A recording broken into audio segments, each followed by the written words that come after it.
you found the one, you should never give her up. I think it's the way life changes when in love.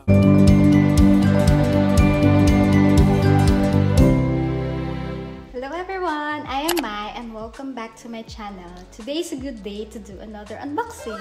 So, 3 days ago, nag-online shopping kami ng mga halaman. Naayos na namin yung mini garden namin kasi gumaganda na yung panahon, umiinit na, and every year talaga inaayos namin siya. Yun yung place na tinatambayan namin at pinagbabarbecuehan namin. Samahan niyo akong i-unbox and tingnan natin kung in a good condition pa yung mga halaman. Nag-delay yung pag-deliver ng box na to. Tara, i-unbox na natin.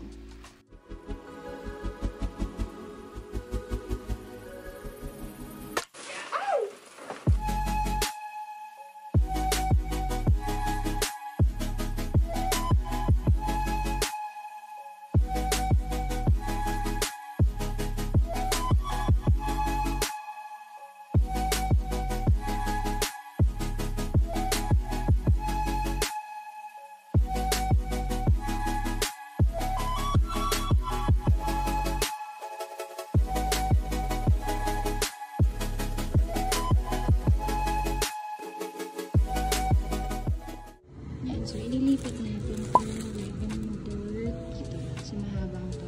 Tapos yung iba, nandun na sa tita ko, inayos na niya. Ito muna.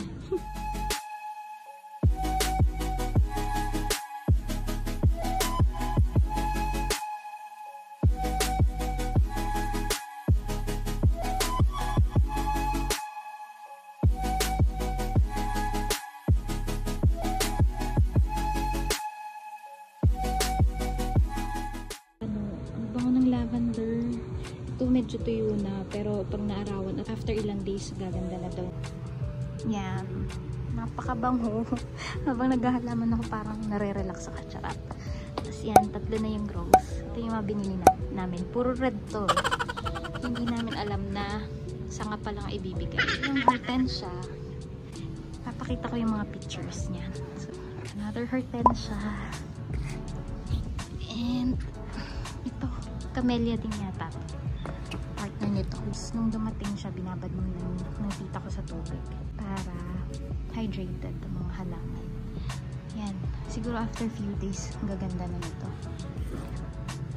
Malapit na matapos.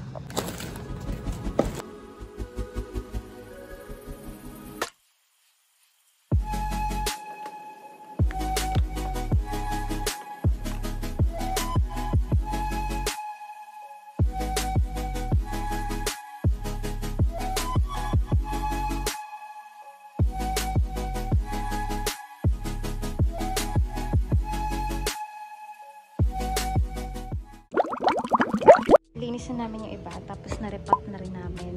Hindi namin alam na ganito pala kaliliit, kaya pala isang box lang yung dineliver. Pero papakita ko sa inyo yung mga bulaklak niya. Ito yung hortensia namin luma. Ganito siya lumaki. Tapos rose namin. Tapos ito hortensia din yan. So ang ganda ng bulaklak nito, ang lalaki. Ito yung camellia. 2 kulay yung binili namin. Tapos ito yung isang camellia. Tapos rose.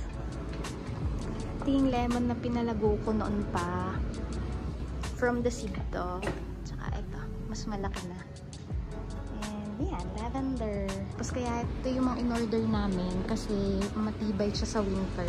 Para kahit taglamig na, pwede nang hindi ipasok lahat ng halaman. Tapos ito yung 3 rose. Tangkay pala kasi nasa picture ano na agad, halaman na malalaki. Yung iba medyo mamatay na kasi ang tagal bago ma-deliver. So nagreklamo ba yung tita ko, tumawag dun sa shop.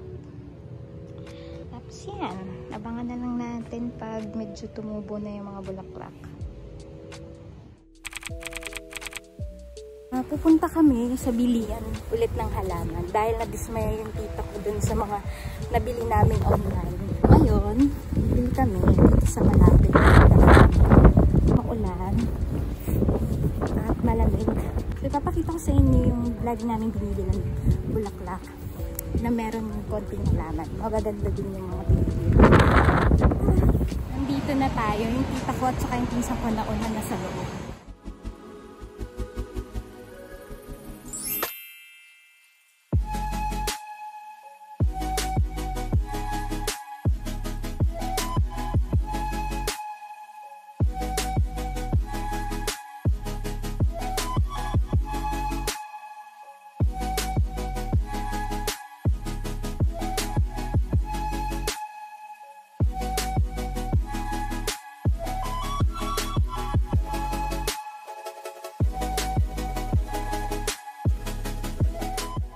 ganda. Ito po ba yung binili natin? Oo. Ito na yung pagkalak-kalak namin. Gusto ko yung binili.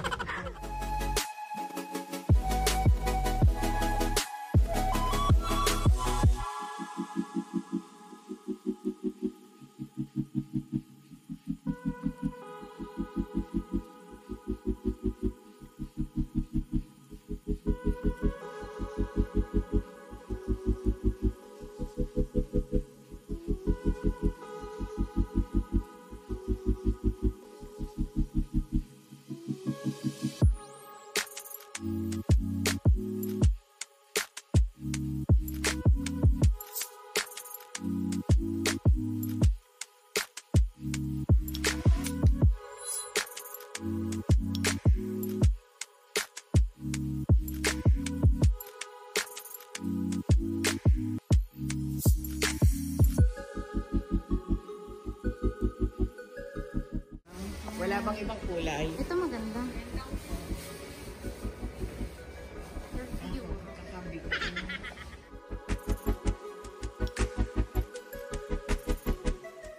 Ano to?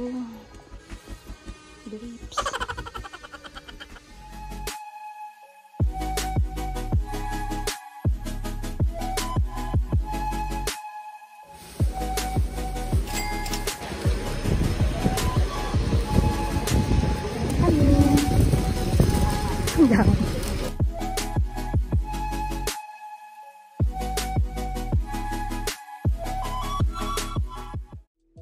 Ito yung napamili namin. White yung dahon. Hindi ko matandaan ko nung pangalan. Tapos ito, ang ganda ng bulaklak. Ang ganda ng kulay. Ito ang pangalan, Island Moon. So, ito pa yung isa pa namin nabili. Hindi ko lang din sure kung anong pangalan ito. Ay, ito pala. Salvia daw eh. Dark violet. Ito yung bulaklak niya. Ito yung binili rin namin isa. Nasa loob pa yung iba kasi irerapat na ng tita ko yung maliliit na lavender. Yan. Mamimili pa kami yan sigurado. Hindi pa kasi puno. Meron pa dito sa side. Yan. Ito yung lavender. Nirepat na ng tita ko.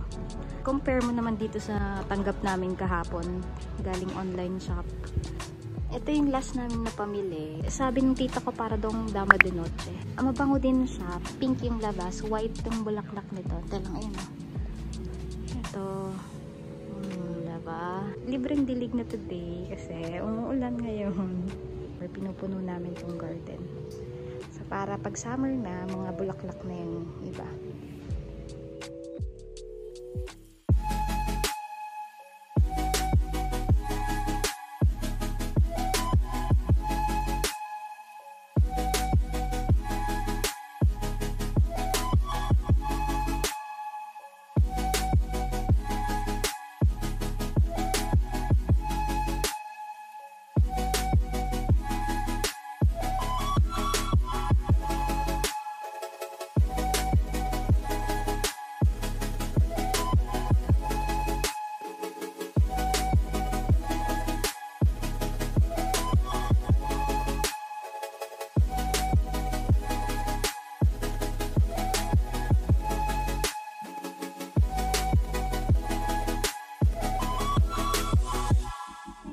Pa lang yung mga nabibili namin for our mini garden, and dahil medyo malakas na yung ulan, sumilong muna ako. So since hindi pa napupuno tong garden namin, siguradong mamimili ulit kami. Pero yung next na namin pupuntahan is yung mas malaking garden center. So mas maraming mapapamilian doon and mas mura yung mga bilihan. Kasi yung huli namin pinuntahan is flower shop lang na nagtitinda ng konting halaman. Next time, mas marami na kaming choices and mas makakamura kami. I hope you enjoyed this video. Stay safe and healthy everyone. See you next time.